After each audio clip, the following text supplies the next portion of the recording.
A weary dog collapses at Fire Station 12, his mysterious tag sparking a thrilling, heartfelt journey. Welcome to Pause Verve. If you like the video, share it with those who need love. It was a crisp autumn morning at Fire Station 12 when Sarah first saw him. The engine bay door rumbled open, revealing a golden retriever collapsed in a dusty heap just outside the station. His fur was matted with burrs and dirt clinging to his shaggy coat, and his ribs jutted sharply beneath his skin. One paw was tucked awkwardly under his chest, as if it had buckled mid-step, leaving a faint smear of blood on the concrete. Sarah's heart lurched, and she shouted to her team, alerting them to the dog dying on their doorstep. The words hung in the chilly air as Tom and Lisa rushed out, their boots thudding against the ground. The dog's eyes met Sarah's, not with fear or pain, but with a deep, unshakable weariness, like he had carried himself as far as his body would allow. His breath came in shallow rasps and his tail lay still, but those eyes held something profound, a quiet determination that rooted Sarah to the spot. She knelt beside him, her hand hovering over his trembling form, unsure where to begin. The dog's collar caught her eye, a frayed strip of green fabric with a single tag dangling from it. It wasn't a standard ID tag, but a rough metal disc, clearly, handmade with edges worn smooth by time. Sarah tilted it toward the light, squinting at the uneven scratches etched into its surface. Her breath caught as she read the words carved with what might have been a nail or a dull knife. "I've arrived." She whispered the phrase aloud, and the weight of it settled over the group, like a shared secret. Tom crouched beside her, his brow furrowed as he leaned in to see. Lisa stood frozen, her hand pressed to her mouth, her eyes wide with questions. The dog's gaze shifted between them, slow and deliberate, as if he understood the moment's gravity. Sarah ran her fingers gently along his side, feeling the faint rise of his chest, each breath a small victory. He didn't flinch, just watched, her with that same steady look, a look that seemed to say he had nothing left to fear. The station's usual clamor drills, radio chatter, and the clank of gear faded into the background, replaced by a stillness that seemed to emanate from the dog himself. Sarah's mind raced with questions. How had he gotten here? Why this station of all places? The tag's message wasn't a plea or a warning. It was a declaration simple and absolute, as if he had set out with a destination in mind, and now lay claiming it. She glanced at her team, their faces mirroring her own mix of awe and urgency. They weren't strangers to emergencies, burning cars, stranded hikers, or medical calls. But this felt different. This was no accident, no random twist of fate. The dog had chosen this place, had dragged himself across who knew how many miles to collapse exactly here at Fire Station 12. Sarah's throat tightened as she imagined the journey, the hunger that must have gnawed at him, the cold night spent curled against the wind, the endless steps that had worn his paws raw. She brushed a leaf from his fur, her fingers lingering on the warmth of his skin, still faint but stubborn. He was alive, still fighting in his own quiet way, clinging to life with a resolve that made her chest ache. Tom broke the silence, his voice low, suggesting they move him inside before his condition worsened. Lisa nodded already, turning to grab a blanket from the supply closet, her steps quick but careful. Sarah stayed by his side, her hand resting lightly on his shoulder, feeling the faint tremor of his pulse. The dog's eyes followed her teammates' movements, calm and trusting, as if he knew help was coming, as if he had always known this moment would arrive. She leaned closer, her voice barely a whisper, promising him he was safe now that he didn't have to fight alone anymore. The station's bay door stood open behind them, framing the pale morning sky, where clouds drifted lazily over the horizon. For a moment it felt like the world had paused to witness this small battered creature, who had arrived with nothing but a tag and a purpose. Sarah's chest ached with a mix of sorrow and wonder. She didn't know his story, yet didn't know where he had come from or what had driven him to this doorstep. But she knew one thing for certain: this dog had come to be found. The wind stirred, carrying the scent of damp leaves and distant smoke from a neighbor's chimney. The dog's nose twitched faintly, the first sign of movement beyond his breathing. Sarah noticed, and her heart lifted just a fraction. He was still here, still aware, still tethered to the world, despite the exhaustion etched into every line of his body. She studied him more closely now, taking in the details she'd missed in the initial shock. His fur, though dirty, was a rich gold beneath the grime, hinting at a time when he'd been cared for. The scar on his flank, barely visible under the matted hair, spoke of an old injury, long healed, but hard won. His ears, soft and folded, lay flat against his head, but one flicked slightly when Tom shifted his weight nearby. Sarah's gaze returned to the tag, its message burning in her mind. "I've arrived." It wasn't just a statement, it was a triumph. A quiet victory over whatever had tried to keep him from this moment. She wondered who had made it, who had taken the time to etch those words with such care. Was it a child with a clumsy hand, or an adult pouring their heart into a final gift? The thought made her eyes sting, but she blinked it away, focusing on the dog's steady gaze. Lisa returned with a thick wool blanket, her face set with determination. Tom suggested they slide it under him to carry him inside without jostling his injured paw. Sarah nodded, her hands steady as she helped position the blanket. The dog didn't resist, didn't tense, just watched them work, his trust absolute. Together they lifted him, his weight lighter than they expected, a fragile frame that somehow carried an unshakable spirit. As they moved toward the station's entrance, the morning light caught the tag again, making it glint like a beacon. Sarah's breath hitched. This wasn't just a dog. This was a story unfolding, a mystery that had walked right up to their door. The other firefighters on shift gathered at the entrance, their tasks forgotten, drawn by the quiet urgency of the moment. They stepped aside to let the trio pass, their eyes tracking the dog with a mix of concern and curiosity. Inside the station was warm, the air smelling of coffee and polished leather. Sarah felt the dog's body relax slightly as the heat enveloped him, as if he could sense the shift from the cold outside to the safety within. They set him down gently in the common room near the heater, where the floor was soft with an old rug. The dog sighed, a low, ragged sound that seemed to release a lifetime of tension. Sarah knelt beside him again, her hand resting on his neck. The tag's words echoed in her mind, a promise, a destination, a beginning. She looked at Tom and Lisa, their faces soft with the same unspoken understanding. This dog wasn't just a stray, he was a visitor with a purpose, one they were only beginning to grasp. The station felt different now, quieter, fuller, as if it had been waiting for him too. Sarah whispered to him again, her voice steady. "You made it, buddy. Now let us take it from here." The dog's eyes closed for the first time, his breathing slowing, but steady, a small sign that he was finally letting go, just enough to rest. Sarah's hands gripped the edges of the wool blanket, her knuckles whitening as she and Tom lifted the golden retriever from the cold concrete. The dog's weight was lighter than she expected, his frail body barely pressing against the fabric. His head rested limply on the blanket, but his eyes stayed open, flickering between Sarah and Tom with a quiet trust that made her chest tighten. Lisa held the station door wide, her face taut with focus as the morning light spilled into the bay. The dog's matted fur caught the breeze, stirring faintly as they carried him inside. Sarah's boots echoed on the tile floor, each step deliberate to avoid jostling him. Tom matched her pace, his jaw set, his eyes fixed on the dog's shallow breathing. They moved as if carrying something sacred, not just a stray, but a creature who had chosen them with purpose. The tag on his collar, "I've arrived," glinted under the fluorescent lights, its message echoing in Sarah's mind like a heartbeat. She didn't know why it mattered so much, but it did.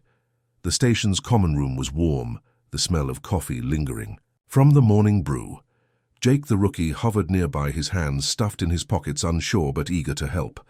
Sarah directed him to clear the long wooden table where they ate their meals.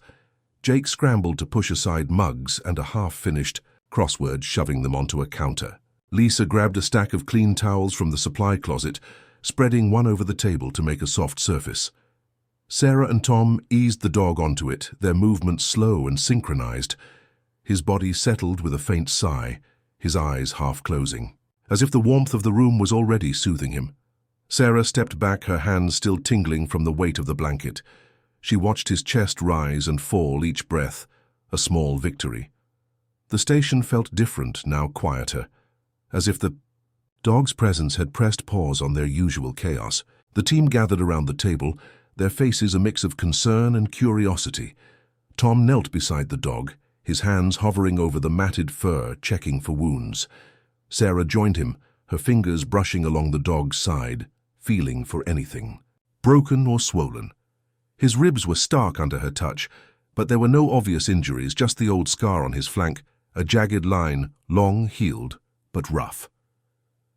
Lisa brought a bowl of water, setting it near the dog's head. He sniffed it, his nose twitching faintly, then lapped at it slowly, his tongue moving with careful effort. Sarah's throat tightened at the sight. He was so weak, yet so deliberate, like he knew every sip had to count. Tom looked up, his voice low, suggesting they call a vet, but Sarah's eyes stayed on the dog. She wasn't ready to hand him over, not yet. He had come to them to this station for a reason. The tag's message wasn't just words, it was a mission completed, a journey ended. She couldn't shake the feeling that they were part of it now. Jake broke the silence, asking what the tag meant. Sarah repeated the words, "I've arrived," her voice steady, but soft. The room stilled further, as if the phrase carried a weight they all felt. Lisa suggested checking for a microchip, and Tom nodded, heading to grab the scanner from the first aid kit. Sarah stayed by the dog's side, her hand resting lightly on his shoulder. His fur was gritty with dirt, but warm, and she could feel the faint pulse of life beneath it. He opened his eyes wider now, looking directly at her, and for a moment it felt like he was seeing her not just as a rescuer, but as someone he'd been searching for. The station's radio crackled in the background, a routine call about a downed power line, but no one moved. The dog held their attention, his presence more urgent than any alarm. Tom returned with the scanner, running it over the dog's neck and back. "No chip," he said, shaking his head. Sarah wasn't surprised. The handmade tag, the worn collar, it all pointed to a story that didn't fit neatly into databases or records. She lifted the tag again, turning it over in her fingers. The scratches on the back were faint, almost like a code, but too worn to read. She wondered who had made it, who had taken the time to etch those words with such care. The dog's eyes followed, her movements calm and knowing, and Sarah felt a pang of connection. He wasn't just a stray, he was a traveler, a survivor who had found his destination. Lisa suggested giving him something to eat, and Jake volunteered to check the fridge. He returned, with a pack of deli turkey, slicing it into small pieces and placing them on a paper plate. The dog sniffed the meat, his nose twitching more eagerly now, then ate one piece delicately, his jaws moving with slow precision. Sarah smiled, her first real smile since finding him. He was still in there, still fighting. The team watched in silence, each bite a small miracle. The dog finished 3 pieces, then lay his head down, his body relaxing into the towel. His breathing seemed steadier now, less labored, and Sarah felt a flicker of hope. They needed a plan, but for now this was enough, keeping him warm, fed, and safe. The station's clock ticked above the sink, marking the slow passage of morning. Outside, the wind picked up, scattering leaves across the lot, but inside the room was still. Sarah looked at her team, their faces softened by the dog's presence. Tom was already pulling out his phone to call Dr. Lee, the local vet, who helped with therapy animals. Lisa was folding another towel to prop under the dog's head. Jake stood at the edge of the table, his eyes bright with something like awe.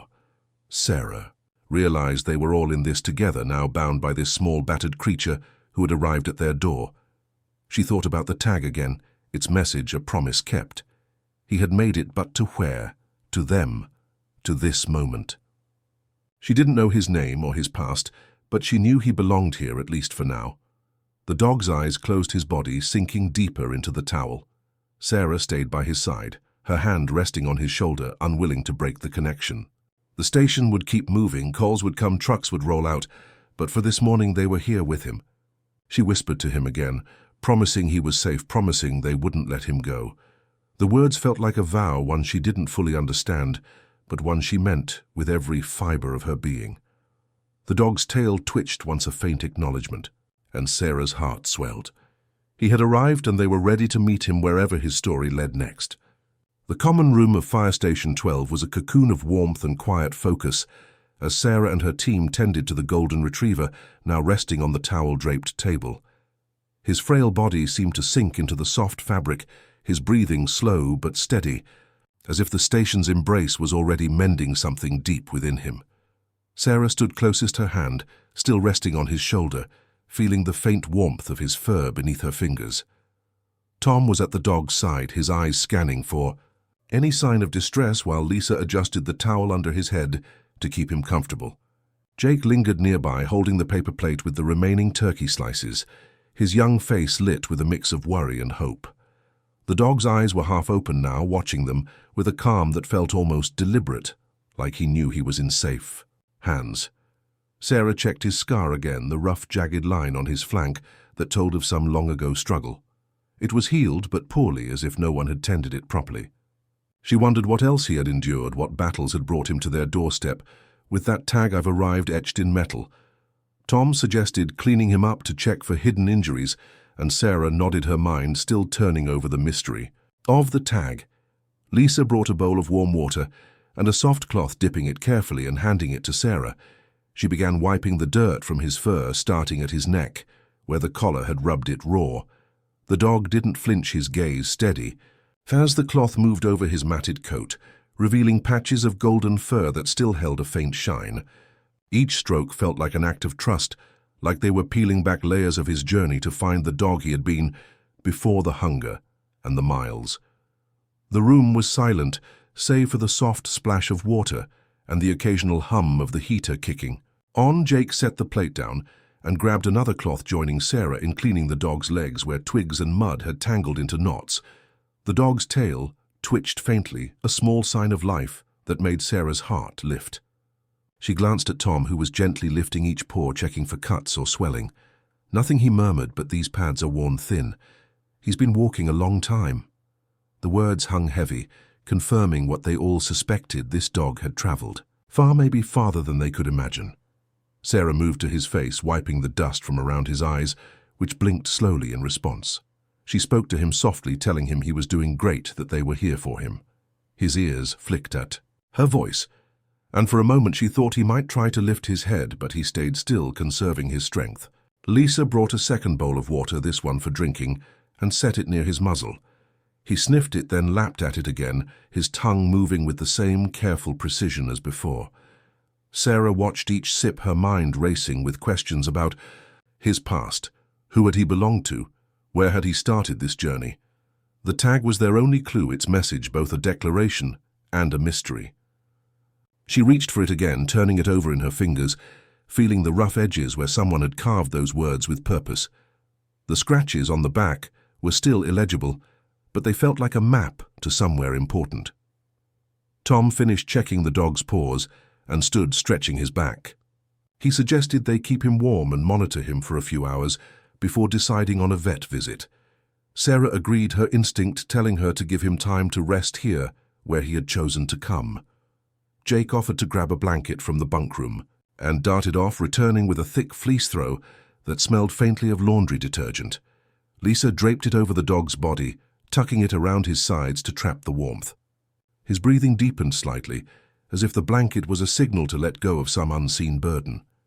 Sarah stepped back, her hands damp from the cloth, and looked at her team. They were moving as one, each action small but deliberate, each gesture a promise to this dog who had arrived at their door. The station's clock ticked above them, marking the slow shift from morning to midday. Outside, the autumn sun climbed higher, casting long shadows through the bay windows, but inside the focus remained on the dog. The radio crackled again, another routine call about a minor traffic issue, but Tom waved it off, saying the other shift could handle it. This was their priority now, this fragile life that had stumbled into theirs. Sarah pulled up a chair, sitting close to the table, her eyes never leaving the dog. She noticed the way his fur caught the light, how his chest rose and fell with a rhythm. That felt like a metronome for the room. Lisa suggested they try more food, maybe something softer, and Jake volunteered to mash up the turkey with a fork. He worked quickly, creating a small pile of minced meat and sliding it toward the dog's nose.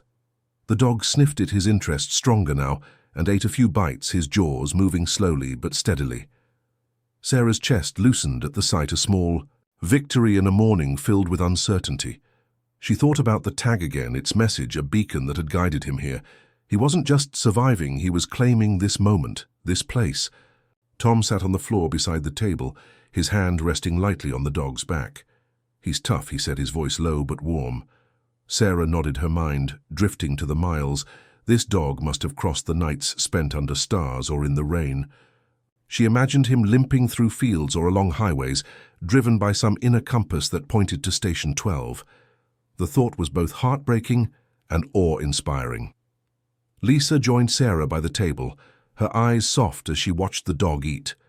"He knows he's home," Lisa said, and Sarah felt the truth of it settle deep in her bones. The dog finished eating and lay his head down, his eyes closing fully for the first time since they'd brought him in. His body relaxed into the towel, the fleece blanket rising with each breath. Sarah reached out, brushing her fingers along his ear, feeling the softness beneath the grit. The station was still around them, the world outside moving on, but here time seemed to hold its breath. They had given him water, food, warmth, and safety, but it was more than that. They had given him a place to belong, even if just for now. The dog's presence was changing them, softening the edges of their routine, making them see each other in a new light. Sarah looked at her team, Tom's steady hands, Lisa's quiet focus, Jake's eager heart, and felt a surge of gratitude.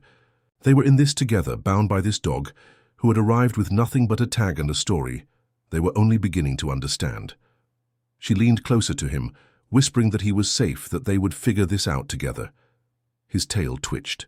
Again, a faint echo of the strength that had brought him here, and Sarah knew this was only the beginning. The Golden Retriever's presence in Fire Station 12 reshaped the rhythm of the day like a stone dropped into still water. His frail form lay on the towel-draped table, wrapped in the fleece blanket, his chest rising and falling with a steadiness that seemed to anchor the room. Sarah sat beside him, her chair pulled close, her eyes tracing the slow rhythm of his breathing. Tom leaned against the counter, his arms crossed, watching the dog with a quiet intensity. Lisa busied herself tidying the table's edge, folding the damp cloths they'd used to clean him. Jake stood at the foot of the table, his hands fidgeting, as if he wanted to do more but didn't know how. The dog's eyes were closed now, his body relaxed into the warmth of the station, but even in sleep, he held a kind of gravity that drew the team's attention. The tag on his collar, "I've arrived," gleamed faintly under the overhead lights, its message, a constant reminder that he was no ordinary stray. The station's usual bustle drills, engine checks, and radio chatter felt distant, muffled by the dog's quiet presence. Sarah noticed how her teammates moved softer, their steps lighter, as if afraid to disturb him. The morning had started like any other coffee brewing at dawn, the hum of routine settling in, but now it was different. The dog had arrived, and with him came a new kind of purpose, one that didn't fit into logbooks or call sheets.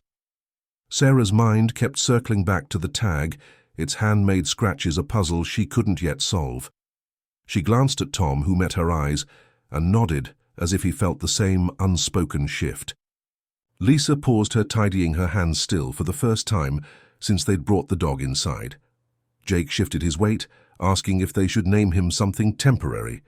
Sarah hesitated, her instinct telling her to wait, to let the dog's story reveal itself. For now he was theirs, their charge, their mystery. The station's clock ticked toward noon, the sunlight streaming through the bay windows, casting long golden bands across the floor. The dog stirred slightly, his nose twitching, as if catching the faint scent of coffee still lingering in the air. Sarah reached out, brushing her fingers along his ear, feeling the softness beneath the matted fur. His eyes opened halfway, meeting hers with a look that felt like recognition, not of her specifically, but of the safety she represented. Tom suggested they keep checking his breathing just in case, and Lisa nodded, already pulling a notepad to jot down observations.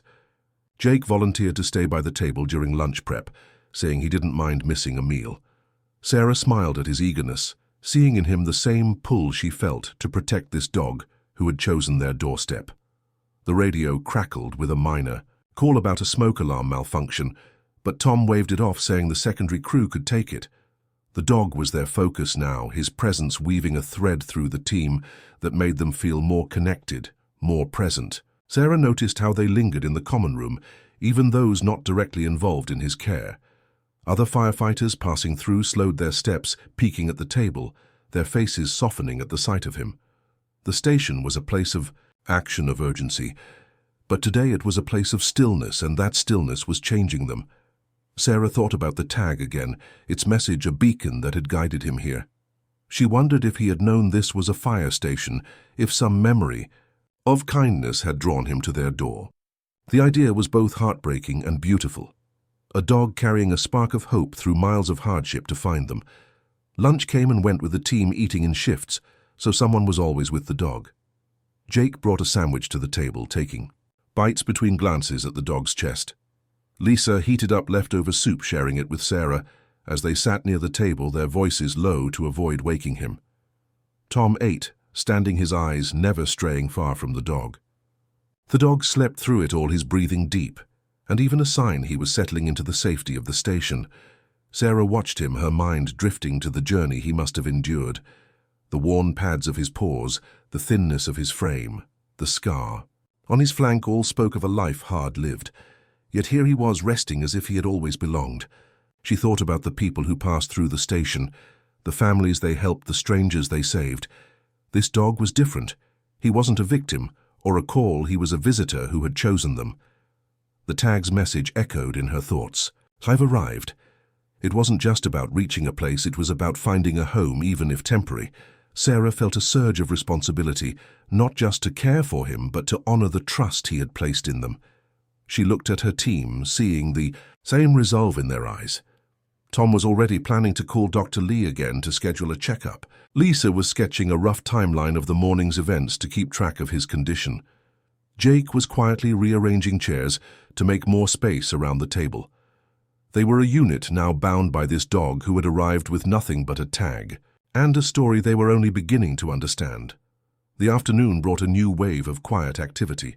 The dog woke briefly, sniffing the air, before drinking more water from the bowl Lisa had left. His movements were slow but deliberate, each lap of his tongue a small act of strength. Sarah fed him another piece of mashed turkey, which he ate with the same careful precision as before. His tail twitched faintly, a sign he was still with them, still fighting. The team took turns sitting with him, sharing stories of past calls or joking about station quirks, but always circling back to the dog. They speculated about his past, wondering if he had been a family pet or a working dog. The tag suggested someone had loved him, someone who had taken the time to craft that message with care. Sarah imagined a hand, steady and patient, carving those words into metal, a final gift to a dog sent out into the world. The station's rhythm adjusted around him. Calls were handled quickly, so they could return to the common room. Drills were shortened to give them more time by his side. The dog's presence was a reminder of why they did this work, to help, to heal, to be there when it mattered. Sarah leaned closer to him, whispering that he was safe, that they would keep him close. His eyes met hers, soft and knowing, and for a moment it felt like he understood. The station was alive around them, the hum of engines, the murmur of voices, but here in this corner it was just them. The dog had arrived and they were ready to meet him wherever his story led next. Sarah's heart swelled with a mix of sorrow and hope, knowing this was only the beginning of something they couldn't yet name. The golden retriever's quiet presence had woven itself into the fabric of Fire Station 12, transforming the common room into a sanctuary of care and connection. He lay on the towel-draped table, the fleece blanket tucked snugly around his frail frame, his breathing a soft metronome that seemed to guide the team's movements. Sarah sat closest, her chair angled so she could see his face, her fingers occasionally brushing the soft fur behind his ears. Tom stood nearby, cleaning the scanner they'd used earlier, his eyes drifting to the dog with every pass of the cloth. Lisa was at the counter, sorting through a stack of medical supplies, making a list of what they might need if he stayed. Jake paced gently at the room's edge, his energy tempered by the dog's stillness, but his gaze never straying far. The tag. On the dog's collar, "I've arrived," caught the afternoon light, its scratched letters, a constant reminder of his purposeful journey. The station's rhythm had shifted, calls and drills fading into the background as the team orbited this small, battered creature who had chosen their doorstep. Sarah felt the weight of his trust, a silent vow to protect him that bound her to her teammates in a way she hadn't expected. The dog's eyes opened briefly, meeting hers with a calm that felt like gratitude, and Sarah's heart ached with the need to give him a name, something to anchor him here. Jake had suggested it earlier, but now the idea felt urgent, a way to claim him as theirs, even if just for a while. She looked at her team, their faces soft with the same unspoken desire. and proposed calling him Max, inspired by the tag's message of arrival, of making it against all odds.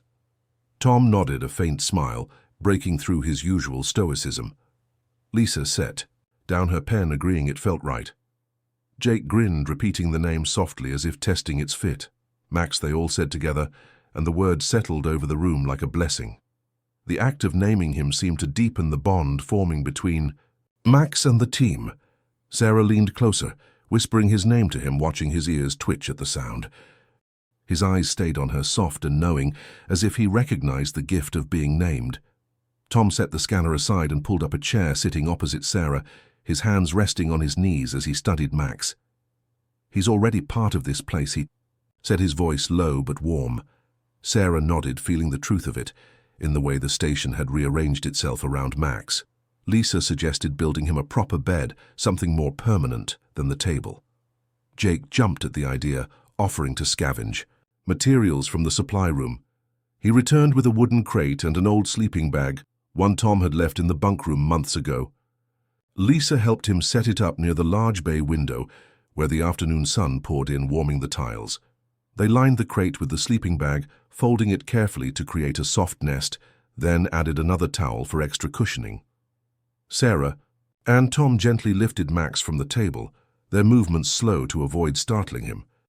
His body was light, almost weightless, but his eyes stayed alert, tracking their faces as they settled him into the new bed. He sank into the sleeping bag with a faint sigh, his head resting on the towel, his body curling slightly, as if claiming the space. Sarah knelt beside him, adjusting the fleece blanket over his back, feeling a surge of pride at the small home they'd made for him. Max's tail twitched faintly, a quiet thank you that made her smile. The station came alive around Max's new corner, each firefighter finding reasons to pass by the window. Some lingered, pretending to check the logbook or grab a coffee, but their eyes always drifted to him. Sarah noticed how the team's usual banter had softened, replaced by quieter conversations about Max's condition or guesses about his past. Tom speculated he might have been a farm dog, used to wide fields and long walks. Lisa thought he could have been a family pet, his gentle demeanor suggesting years of love.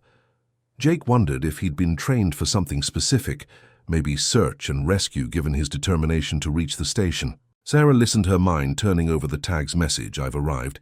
It was a clue to his story, a piece of a puzzle they were only beginning to assemble. She reached for the tag again, her fingers tracing the rough edges, wondering about the hand that had carved it. Max watched her, his eyes half closed but attentive, as if he knew she was searching for answers. The station's clock marked the shift to late afternoon, the light outside turning golden and soft. A call came in about a minor kitchen fire, but Tom assigned it to the secondary crew, saying they needed to stay with Max for now. The decision felt right, not just for Max, but for them, a chance to solidify the bond growing in this quiet corner. Sarah fed him another small portion of mashed turkey, which he ate slowly, his jaws moving with careful effort. Each bite was a step toward strength, a sign he was settling into their care. Lisa brought a fresh bowl of water, placing it within reach, and Max drank, his nose dipping into the surface with a soft ripple. The team took turns sitting with Max, sharing the responsibility without needing to discuss it. Jake stayed longest, reading aloud from a training manual, his voice a steady hum that seemed to soothe Max. Tom checked his breathing every hour, jotting notes in Lisa's notepad. Sarah stayed close, her presence a constant, as she watched Max adjust to his new bed. He seemed to like the window, the way the light warmed his fur, the way he could see the comings and goings of the station. The bay doors rattled as a truck returned from a call, and Max's ears flicked, but he didn't stir, just watched with a calm that felt like belonging. Sarah thought about the station's role, a place of rescue, of second chances, and realized Max was teaching them something about that. He had arrived not just to be saved, but to be part of them, to change them in ways they couldn't yet name. The evening settled in the air, cooling as the sun dipped below the horizon. Sarah whispered to Max, telling him he was home, that they would keep him safe. His eyes met hers, a soft glow in the fading light, and she felt a connection deeper than words. The station was theirs again, but now it was his too, a shared space where his story was becoming part of their own. The team gathered around him as the day ended, their faces lit by the soft glow of the common room. They were firefighters, trained for action, but tonight they were something more, guardians of a dog who had arrived with a tag and a purpose they were only beginning to understand. Sarah's heart swelled with a mix of hope and resolve, knowing Max was theirs, and they were his for as long as he needed them.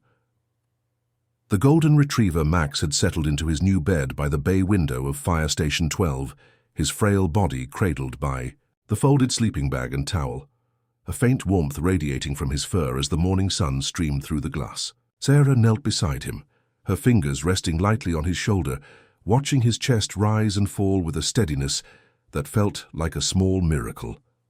Tom was at the counter sorting through the morning's mail, a routine task that grounded the team amidst Max's quiet presence. Lisa sat nearby updating the notepad with details of Max's condition, noting his increased appetite and calmer demeanor. Jake lingered by the window, polishing a brass fitting from the engine, his eyes drifting to Max with every pass of the cloth. The tag on Max's collar, "I've arrived," glinted in the sunlight, its etched words a constant puzzle that tugged at Sarah's thoughts. The station hummed with its usual rhythm calls, drills, and the clink of coffee mugs, but Max's corner remained a pocket of stillness, a place where time seemed to slow. Sarah's mind kept returning to the tag, its message, a declaration that Max had reached his destination, but the how and why remained elusive. She traced the scratches on its back, still illegible, but heavy with intent, wondering who had crafted it and what it had meant to them. The team had grown accustomed to Max's presence, their movements softer, their voices lower, as if honoring the trust he had placed in them. Tom paused his sorting, holding up a plain white envelope with no return address, just Station 12 typed neatly on the front. His brow furrowed as he opened it, pulling out a single photograph and a folded note. Sarah stood, her heart quickening as Tom unfolded the note and read aloud, "My hero, 2001 Boise." The words hung in the air, simple but weighted, and the team gathered around the table, their eyes on the photograph, a young Max, bright-eyed and fluffy, sitting beside a young girl in a park, her smile wide and unguarded. The image was a window into Max's past, a clue that confirmed he had a story, a life before the hunger and the miles that had brought him here. Sarah took the photograph, her fingers trembling as she studied the details. The girl's hair was tied back with a red ribbon, and she leaned toward Max, her hand resting on his back. Max looked vibrant, his fur gleaming, his tail blurred as if caught mid-wag. The park was lush with summer green, a swing set visible in the background. Sarah's chest tightened at the joy captured in the frame, a moment untouched by the hardships Max had faced. She passed the photo to Lisa, who held it carefully, her eyes softening as she traced the girl's smile. Tom read the note again. "My hero, 2001. Boise," his voice low but steady. Jake leaned over Lisa's shoulder, his breath catching as he saw Max as a puppy. The station's radio crackled in the background, but no one moved, their attention fixed on this tangible piece of Max's history. Sarah's mind raced, piecing together the fragments. Boise was hundreds of miles away across state lines, a distance that seemed impossible for a dog to travel alone. Yet the tag, the photograph, the note, all pointed to a journey driven by purpose. She looked at Max now, his eyes half open, watching them with a calm that felt like understanding. The tag's message, "I've arrived," took on new depth, not just an arrival, but a reunion, a return to something he had been searching for. Tom suggested, checking local records for Boise connections, maybe a firefighter who had moved, or a family tied to the station. Lisa nodded, already pulling out her phone to search online databases. Jake asked if the girl could still be out there, maybe looking for Max, and the question hung heavy, a mix of hope and fear. Sarah knelt beside Max again, her hand resting on his, head feeling the warmth beneath his fur. "He's been someone's hero," she said, her voice soft but certain, and the team nodded, their faces reflecting the same resolve to uncover his story. The photograph changed the station's atmosphere, infusing it with a sense of purpose beyond Max's immediate care. Sarah pinned the photo to the bulletin board near the common room, a silent promise to find answers. She imagined the girl now, grown, wondering where her dog had gone, or if he was even alive.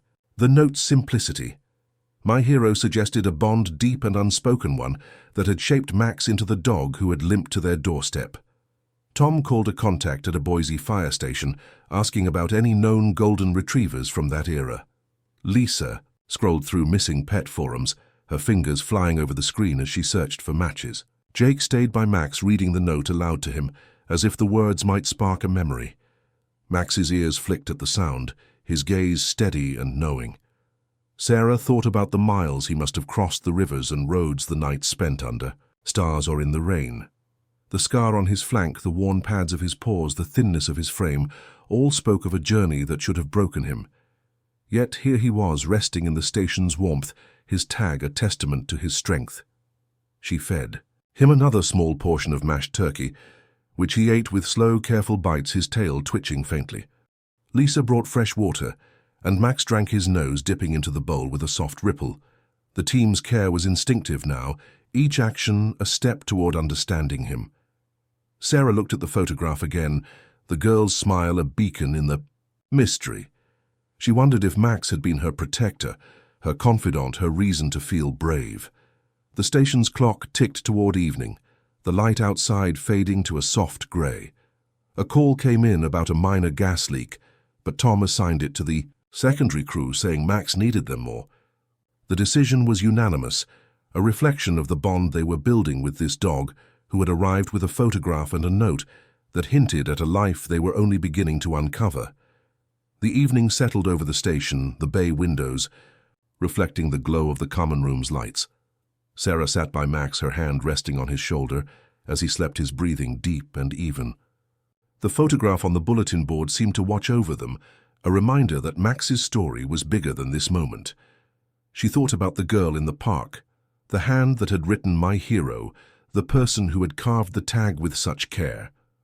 Max had been loved once fiercely, and that love had carried him here. Sarah whispered to him, promising they would find out who he belonged to, who he had been. His eyes opened briefly, meeting hers with a look that felt like trust, like he knew they were trying. The team gathered around him as the day ended, their faces lit by the soft light of the room. They were firefighters trained to save lives, but tonight they were detectives piecing together a dog's past, one clue at a time. Sarah's heart swelled with a mix of hope and determination, knowing this photograph was just the beginning. Max had arrived, and with him came a story that was unfolding, slowly, beautifully, in the quiet of their station. The note's words echoed in her mind. My hero, a call to honor the dog who had made it to them against all odds. She leaned closer to Max, her voice a whisper, telling him they would keep searching, that he was home for now. His tail twitched a faint acknowledgement, and Sarah felt the weight of his trust settle deeper, a vow to follow this clue wherever it led. The photograph of a young Max with the girl in the Boise park had ignited a quiet determination in Fire Station 12, transforming the common room into a hub of investigation and care as the team sought to unravel the golden retriever's past. Max lay in his bed by the bay window, the fleece blanket draped over his thin frame, his breathing steady but slow, a testament to the strength that had carried him to their doorstep. Sarah sat beside him, her fingers resting on his fur, her eyes occasionally drifting to the pinned photograph, its note, My hero, 2001, Boise, a beacon in the mystery of Max's journey. Tom was on the phone with his Boise contact, his voice low, as he asked about retired firefighters who might have owned a golden retriever.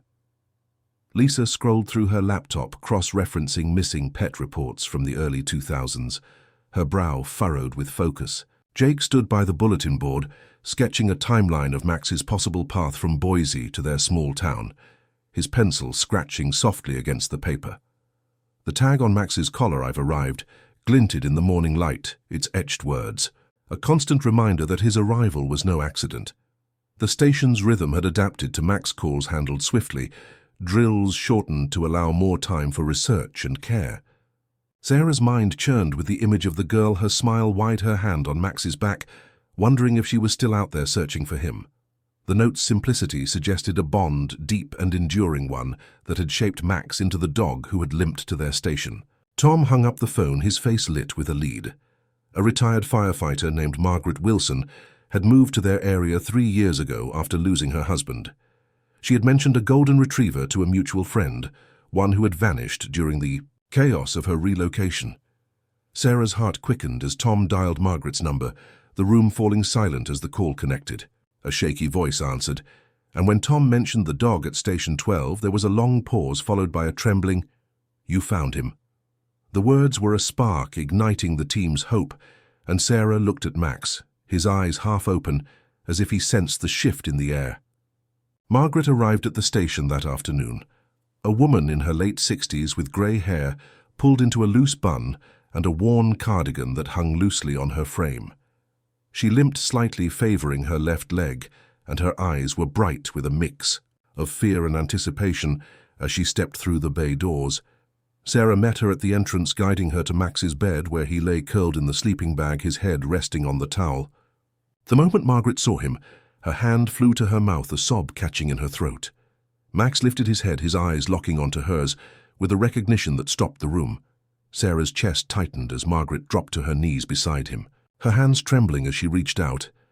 Max leaned forward, his nose brushing her fingers, his tail giving a faint thump against the crate. Margaret whispered his name, her voice breaking as tears streamed down her face. "I thought you were gone," she said, running her fingers through his matted fur. Sarah knelt beside them, her own eyes stinging as she watched the reunion. Tom, Lisa, and Jake stood back, their faces soft with awe, giving Margaret space to reconnect with the dog she had lost. Margaret explained in halting words that Max had been her companion for years, a gift from her husband before he passed. They had worked together at community events in Boise. Max, charming kids at school, visits, his gentle demeanor a comfort to everyone he met. When Margaret moved after her husband's death, Max had slipped away during the packing, a gate left open in the chaos. She had searched for weeks, posting flyers calling shelters, but he was gone. Sarah listened, her heart aching at the thought of Max alone, driven by some instinct to find a place like the stations he had known with Margaret. The tag "I've arrived" was her husband's work. She said, a quirky habit of engraving tags with messages for Max. This one was his last before he died, a wish for Max to always find his way home. The station felt different now, charged with the weight of Max's story. Sarah looked at the photograph on the bulletin board, realizing the girl must have been a neighbor or a relative, someone Max had touched in his Boise days. Margaret's hand stayed on Max, her touch gentle but firm, as if afraid he might vanish again. Max rested his head against her chest, his eyes closing as if savoring the familiar warmth. Sarah's mind raced with the implications of this reunion. Max had traveled hundreds of miles, crossed state lines, to find a fire station, a place that echoed the safety he had known with Margaret. The tag's message was no longer just a mystery. It was a promise, kept, a testament to Max's loyalty and strength. Tom asked if Margaret wanted to take him home, but she shook her head, her eyes filled with a quiet sorrow. "I'm not well," she said, her voice barely above a whisper. "The move, the loss, it's taken everything. I can't care for him now." Sarah's throat tightened, sensing the pain behind the words. She glanced at her team, seeing the same resolve in their eyes. "We'll keep him here," Sarah said, her voice steady. "He chose us, and we'll make sure he's loved." Margaret nodded, tears falling as she leaned closer to Max, whispering that she was sorry, that she was so glad he was safe. Max's tail thumped again, a soft rhythm that seemed to comfort her. Lisa offered Margaret a chair, and Jake brought her a glass of water. Their small gestures a bridge between her grief and their care for Max. The afternoon passed in a blur of quiet moments. Margaret stayed by Max's side, sharing stories of his younger days, how he'd ride in the fire truck during parades, how kids would line up to pet him. Sarah listened, her heart swelling with pride for the dog who had become theirs. The station's routine resumed around them, calls, answered, trucks rolling out, but Max's corner remained a sanctuary. Sarah fed him a small portion of softened kibble, which he ate slowly, his strength returning with each bite. Lisa updated the notepad, noting Margaret's visit as a milestone in Max's recovery. Jake sketched a new entry on the timeline, marking Boise as Max's starting point. Tom pinned a note beside the photograph, Margaret's contact information, in case they needed to reach her again. Sarah sat by Max as Margaret prepared to leave, her hand resting on his shoulder, feeling the bond they were building. Margaret hugged each of them before she left, her eyes lingering on Max as she whispered one last thank you. The bay doors closed behind her, and the station settled into a new kind of stillness. Sarah looked at Max, his eyes soft and calm, and felt a surge of purpose. He had found Margaret, but he had also found them a family of firefighters ready to carry his story forward. The tag's message, "I've arrived," echoed in her mind a vow that Max had kept and that they would honor. She leaned closer to him, promising they would care for him, that his journey was now theirs too. His eyes met hers, a quiet acknowledgement. And Sarah knew this connection was only the beginning of what Max would bring to their lives.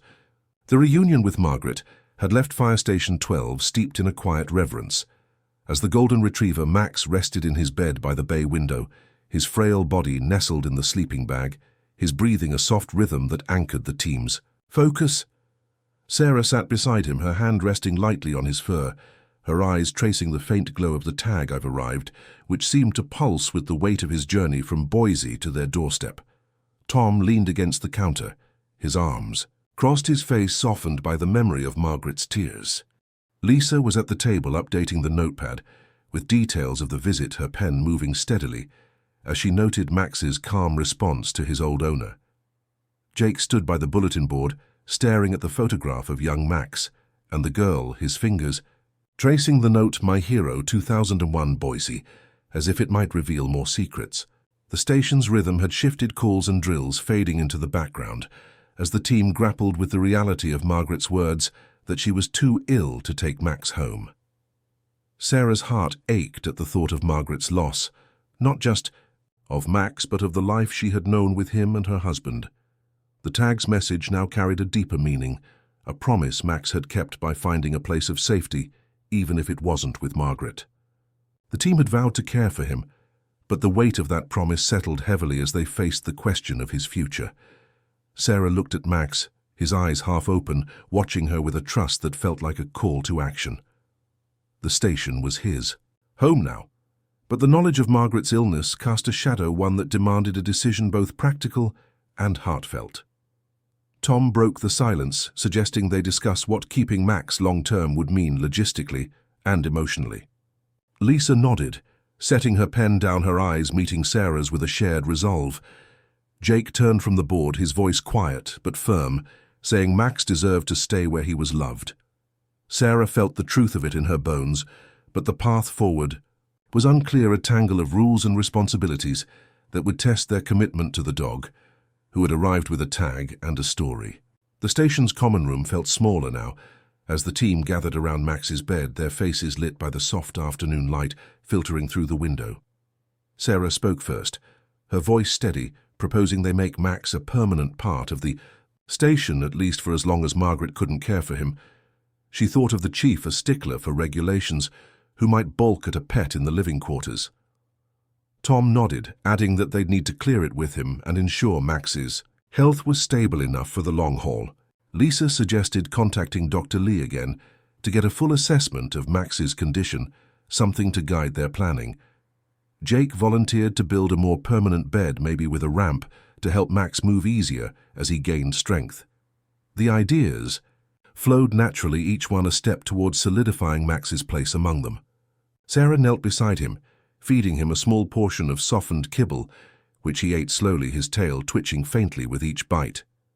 His eyes stayed on her, soft and knowing, as if he understood the gravity of their discussion.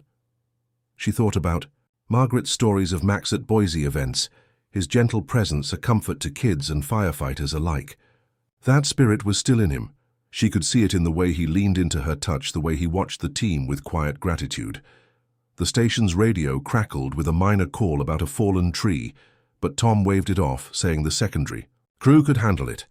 Max's future was their priority now, a decision that would shape not just his life, but theirs.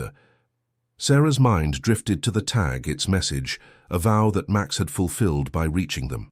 Keeping him here was their way of honoring that vow, a commitment to the dog who had chosen their doorstep over countless others. The team's conversation turned to practicalities, how to manage Max's care around their unpredictable shifts, how to fund his food and medical needs. Lisa suggested a station fund, pooling small contributions from each firefighter to cover costs. Jake proposed asking the community for support, maybe a donation box for Max's upkeep. Tom cautioned they'd need to be discreet to avoid turning Max into a spectacle, something that could overwhelm him in his fragile state.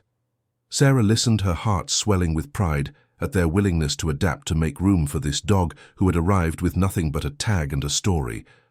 She thought about the station's role, a place of rescue and second chances, and realized Max was both a recipient and a teacher of that mission. His presence was softening them, making them see each other with new eyes as a family bound by care, rather than just duty. The afternoon light faded the bay windows, reflecting the warm glow of the common room. Sarah fed Max another bite of kibble, watching his slow, careful chewing, a sign of his growing strength. Lisa updated the notepad, noting his appetite as a positive sign. Jake sketched a design for the new bed, his pencil moving quickly as he imagined. A cozy corner for Max. Tom stepped outside to call the chief, preparing to pitch their case for keeping Max. Sarah stayed by Max's side, her hand resting on his shoulder, feeling the faint pulse of life. The station's clock ticked toward evening, the air cooling as the sun dipped below the horizon. Sarah leaned closer to Max, whispering that they would fight for him, that he was theirs now. His eyes met hers, a soft glow in the fading light, and she felt a surge of determination. The decision to keep him was more than logistics, it was a promise. To honor his journey to be the home he had sought when he arrived. The team gathered around him as the day ended, their faces resolute, knowing this was only the beginning of their life with Max.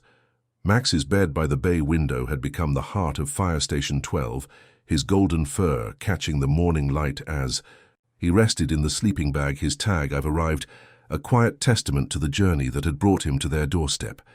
Sarah knelt beside him, her fingers brushing his fur, her eyes soft with the resolve that had solidified since Margaret's visit, and the team's decision to make Max a permanent fixture. Tom was at the counter, sorting gear, his hands moving with a steadiness that belied the emotional weight of their choice. Lisa sat nearby, updating the notepad with Max's latest vitals, noting his stronger appetite and brighter eyes. Jake stood by the bulletin board, pinning a new sketch of Max's bed design, a ramp and cushioned base to ease his movements. The station's rhythm had fully embraced Max's calls and drills, weaving around his care like a river around a stone. Sarah's heart swelled with the memory of Margaret's tearful reunion, the confirmation that Max had been a beloved companion, a hero in Boise before his long trek to them. The photograph of young Max with the girl and the note, "My hero 2001 Boise," hung on the board, a beacon, drawing the team deeper into his story.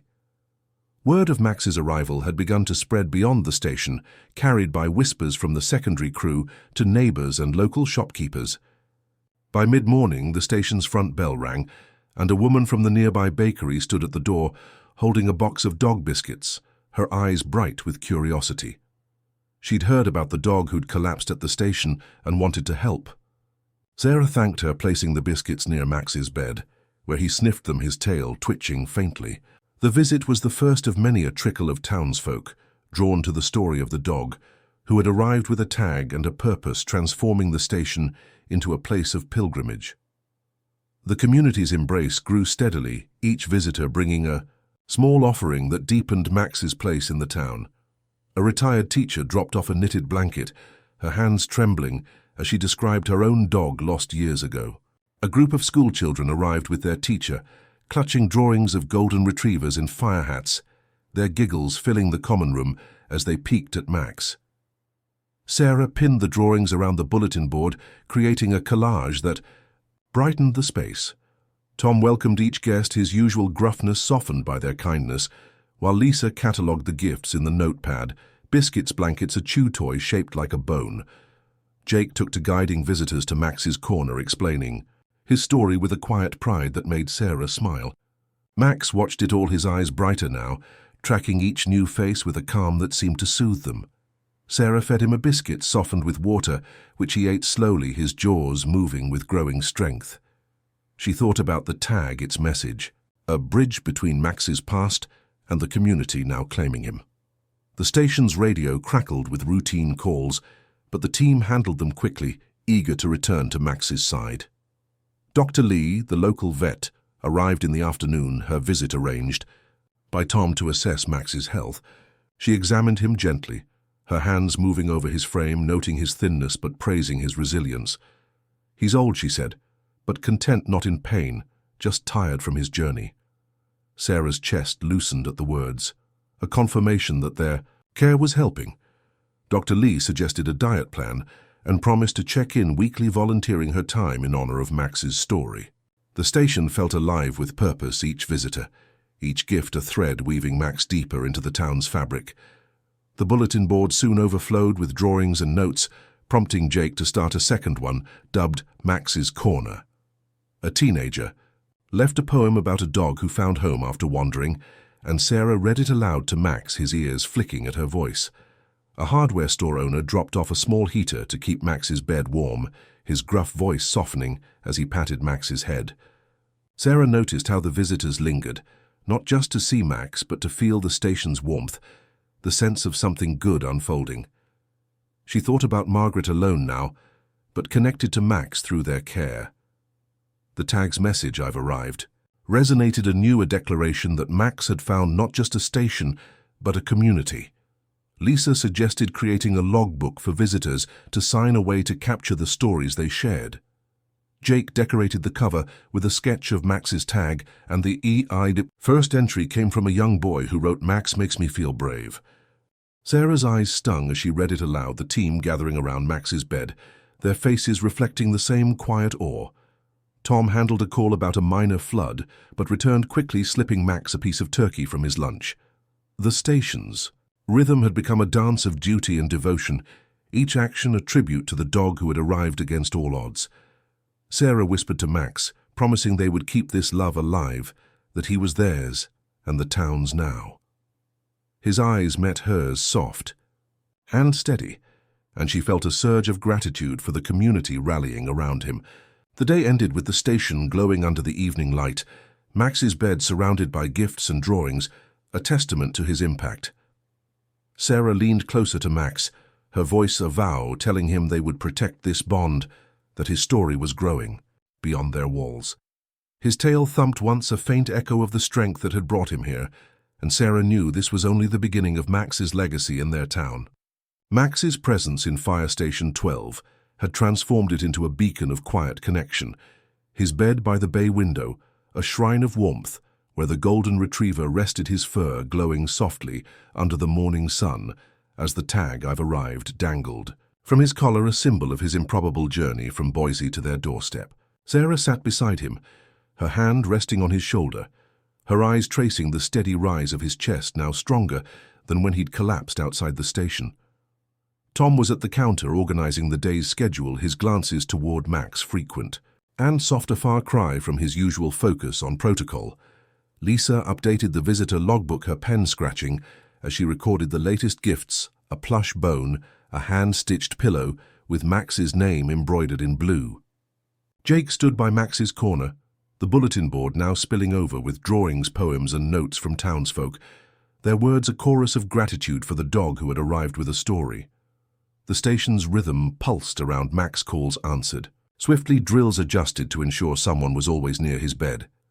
The community's embrace had grown since the first visitors, now a steady stream of people drawn by word of Max's resilience and the photograph of him as a puppy with the girl. In Boise, its note, "My Hero 2001 Boise," a touchstone for their curiosity. Sarah's heart swelled with each new face, a child clutching a crayon sketch, a widow sharing memories of her own lost pet, a firefighter from a neighboring town who'd heard Max's story and drove an hour to see him. Max watched them all, his eyes bright and calm, his tail giving faint thumps that seemed to ease their burdens. Sarah fed him a softened biscuit, which he ate with slow, deliberate bites, a sign of his growing strength. The station had become more than a workplace. It was a haven where Max's quiet presence was teaching them all to pause, to connect, to feel. A young boy lingered by Max's bed, his eyes red from crying, as he whispered that his dog had died last month, and Max made him feel less alone. Sarah knelt beside him, her throat tight, promising Max would always be here for him, and the boy nodded, leaving a small toy fire truck by the bed. The moment was one of many, each visitor leaving a piece of themselves with Max and taking something intangible in return, a sense of hope, a reminder of kindness, a spark of healing that Sarah could see in their softened expressions. The station's walls seemed to hum with Max's impact, his story rippling beyond the town, as local news picked up the tale of the dog, who had traveled hundreds of miles to find a fire station. A reporter visited, filming Max as he rested her, questions gentle but probing about what made him special. Sarah answered simply, "He's Max, he arrived and now he's home," her words echoing the tag's message. The segment aired that weekend, prompting letters from across the state, drawings from kids in distant schools, even a quilt from a sewing group with patches of fire trucks and golden retrievers.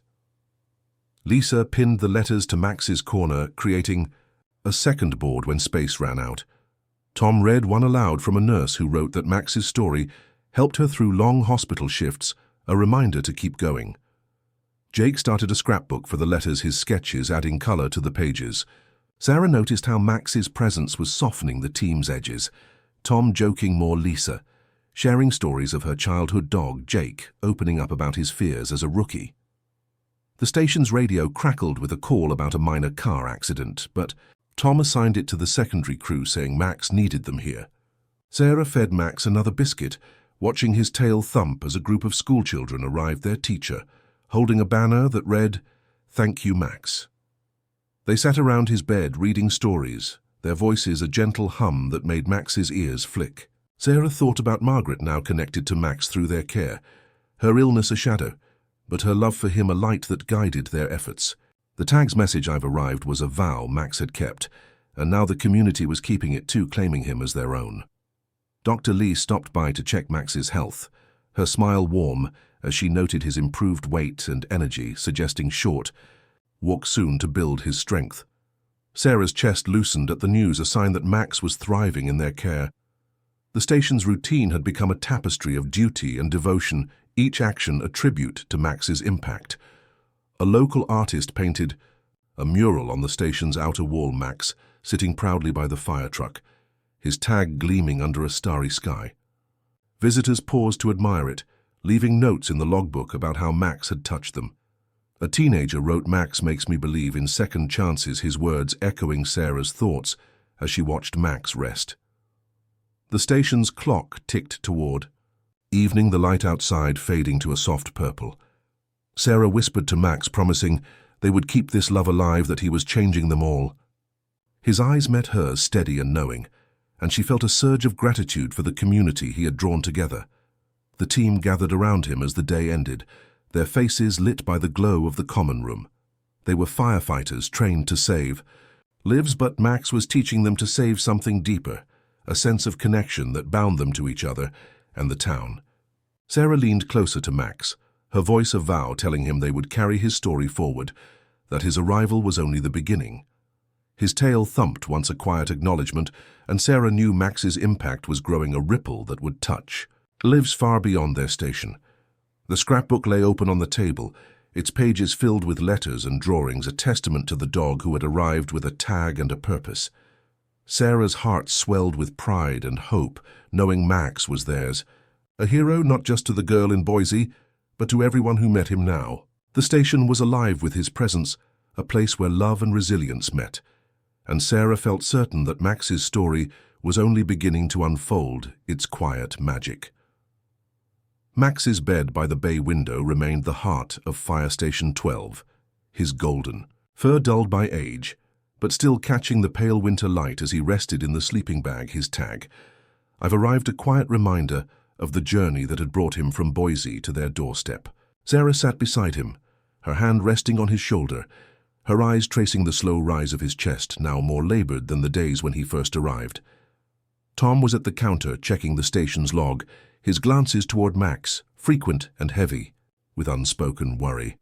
Lisa updated the visitor logbook, her pen pausing, as she noted Max's reduced appetite, a shift that had crept in with the cold. Jake stood by Max's corner, the bulletin board overflowing with drawings and letters from the community, their words a testament to the dog who had become their hero. The station's rhythm had woven Max into its core calls and drills, bending around his care, but now a new weight settled over the team as Max's health began to fade. Sarah's heart ached with each small sign, his reluctance to eat, the way he slept deeper and longer, his tail thumping less often even when visitors came. The photograph of young Max with the girl in Boise hung on the board, its note, "My hero 2001. Boise, a bittersweet echo of his vibrant past. The community's love for Max had only grown. Townsfolk stopping by with blankets and treats their faces, softening at his sight. But Sarah could see the truth in his eyes, a quiet tiredness that spoke of a body winding down. Dr. Lee had warned them during her last visit that Max was older than she'd first thought his journey, and years catching up his heart strong, but his body coasting. Sarah fed him a softened biscuit, which he sniffed but didn't eat, his nose twitching faintly before he lay his head down. The station felt different now, its warmth tinged with a gentle grief as the team adjusted to the reality that Max's time was growing short, a realization that bound them closer to him and each other. The winter had settled in with frost on the windows and a chill that seeped into the station, despite the heater humming near Max's bed. Sarah draped an extra blanket over him, tucking it around his sides to keep him warm, her fingers lingering on the tag that had guided him here.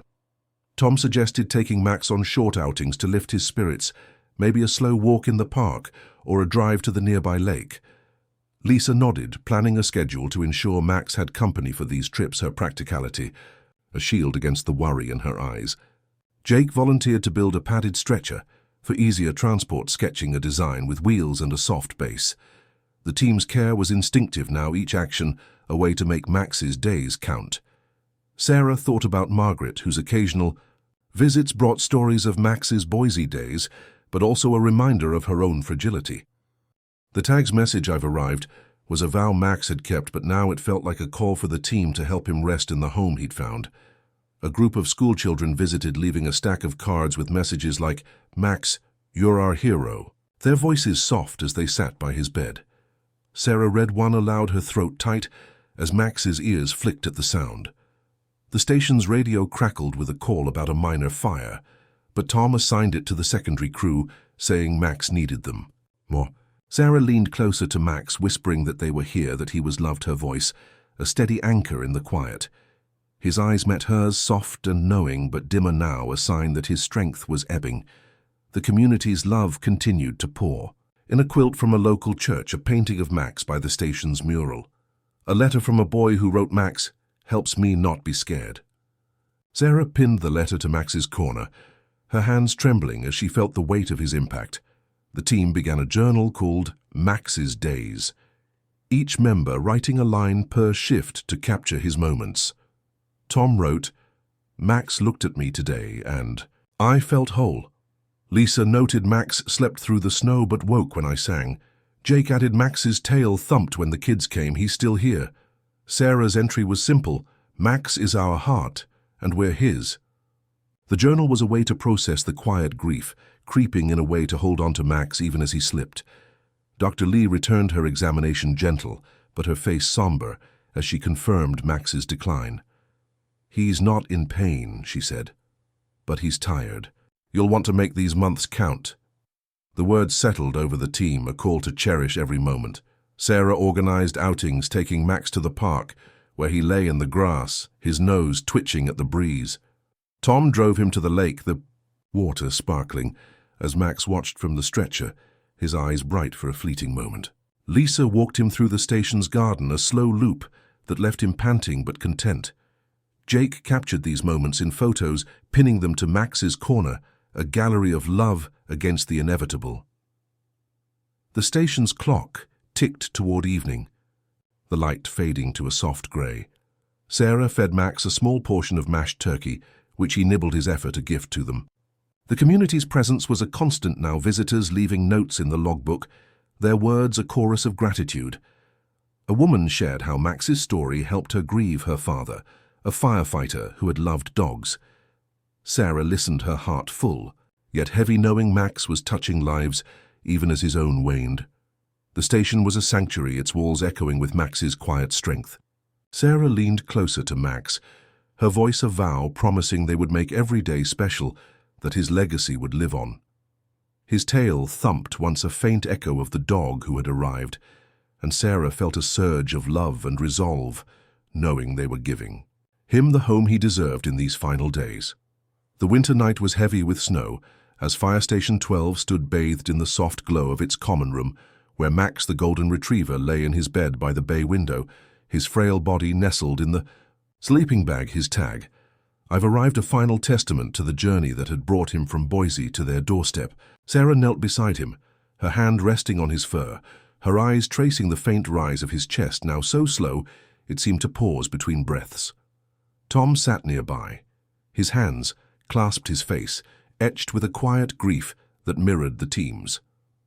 Lisa held the journal Max's days, her fingers tracing the entries that chronicled his final months, each line a love letter to the dog who had changed them.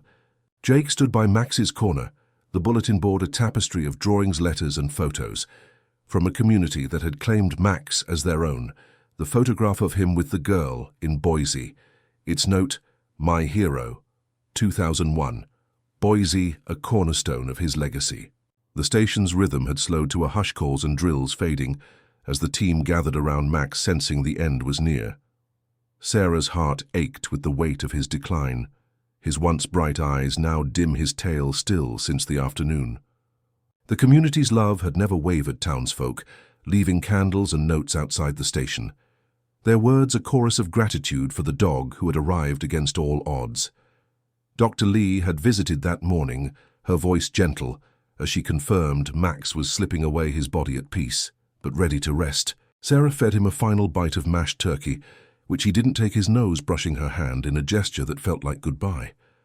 The station was a sanctuary now, its walls echoing with Max's quiet strength, a strength that had drawn people together, from the boy who found courage in Max's story to the widow who found solace in his presence. As the snow fell thicker outside, the team sat in a circle around Max, their faces lit by the glow of a single lamp. Each breath he took a shared moment of love and farewell. Margaret had visited one last time the day before, her own health fading, but her smile warm as she whispered to Max that he had done well, that he had found home. The tag's message, "I've arrived," was a vow fulfilled, and now it was their turn to let him go, to honor the dog who had become their heart. The night deepened, the station's clock ticking softly as the team shared stories of Max's impact. Tom spoke of the day Max looked at him during a tough call, his eyes a reminder to keep going. Lisa recalled the children reading to Max, their voices lifting his ears even in his weakest moments. Jake described the mural outside Max's painted form, a symbol of resilience for the town. Sarah's voice trembled as she said, "Max taught us to love without fear, to be there for each other." The journal lay open, its pages filled with moments. Max woke for the lake trip. Max thumped his tail for the kids. Max slept through the snow, but knew we were here. Each entry was a thread in the tapestry of his legacy, a story that would live on in the station and beyond. The community had begun gathering outside, their candles flickering in the snow, a silent vigil for the dog who had touched their lives. A note left in the logbook read, "Max showed us what home means," its words echoing the tag's promise. Sarah leaned closer to Max, her voice a whisper, promising he was safe, that they would carry him always. His eyes opened briefly, meeting hers, with a softness that felt like peace, and she knew he was ready. His breath slowed further, each pause longer, until it stopped, his body still under the fleece blanket. Sarah's tears fell silently, her hand staying on his fur as the team bowed their heads, their grief a shared weight, but also a shared strength. Tom stood to open the bay doors, letting the community see Max one last time, their candles a sea of light against the snow.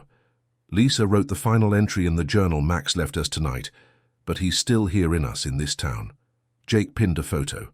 To Max's corner, Max resting in his bed, the tag gleaming, a final image of his arrival fulfilled.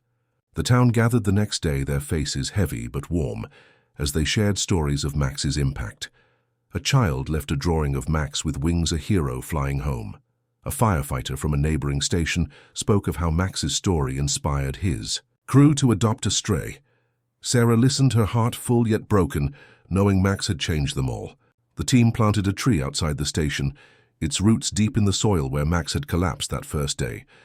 A plaque beside it read, "Max, our anchor, you arrived and we were home." Its words, a vow to keep his legacy alive. The station kept his bed by the window, the sleeping bag folded neatly, a space for reflection, where firefighters read the journal nightly. Sarah sat there often, her fingers tracing the tag they'd placed on the board, its message a guiding star. The community continued to visit, leaving flowers by the tree, their notes in the logbook a living record of Max's reach. A girl, perhaps.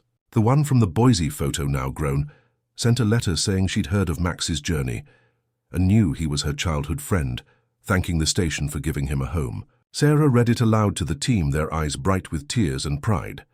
The station's rhythm resumed calls and drills, filling the days, but Max's presence lingered in the softened banter, the way they checked Max's corner, the way they paused by the tree. Sarah whispered to the empty bed, promising Max they would keep his love alive, that his arrival had made them better. The journal's pages turned in her mind, each entry a reminder of the dog who had arrived and stayed a hero, not just to Boise, but to them all. The station glowed under the winter sky, its walls holding Max's story, a quiet strength that would guide them forward, a legacy of love that would never fade.